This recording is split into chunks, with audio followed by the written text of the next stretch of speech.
Oui, bonjour, chers amis du forum Humanus. Je suis le professeur Moïse Tim Chouin et je préfère faire cette petite capsule vidéo en direct, n'est-ce pas, pour vous réitérer un certain nombre, n'est-ce pas, de propos que j'ai déjà tenus dans le cadre de l'éducation citoyenne que j'anime à travers ma page YouTube, le droit au 237 en un seul mot. Alors, l'ami Kouete, le fédéraliste, a publié dans le forum, n'est-ce pas, la liste des pièces nécessaires pour l'inscription des Camerounais à la diaspora sur les listes électorales. Et cette nouvelle communication m'oblige à réitérer ce que j'ai déjà dit, n'est-ce pas, dans plusieurs vidéogrammes que vous allez retrouver sur cette page-là.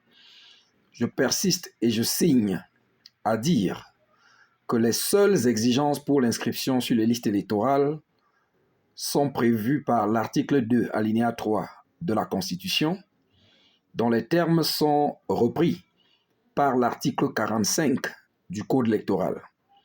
En dehors de ces textes-là, il n'y a plus aucun autre texte qui encadre l'inscription des Camerounais à la diaspora sur les listes électorales. Et la loi électorale, le Code électoral de 2012, a repris à son compte toutes les dispositions antérieures régissant le vote des Camerounais à la diaspora à l'étranger. Et ces textes-là, en fait, ces dispositions-là sont aujourd'hui concentrées entre les articles 271 et 274 du Code électoral.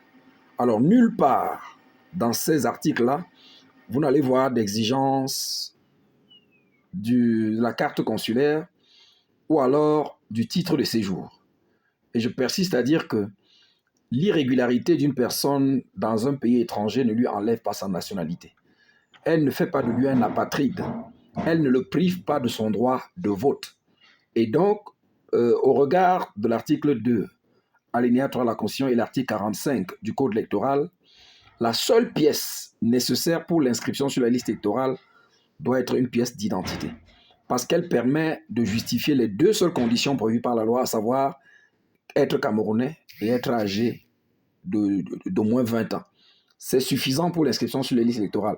Et donc, il appartient à la diaspora de se mobiliser afin d'imposer aux missions diplomatiques et consulaires du Cameroun d'inscrire tous les Camerounais dès lors qu'ils peuvent justifier leur nationalité et leur âge. Merci.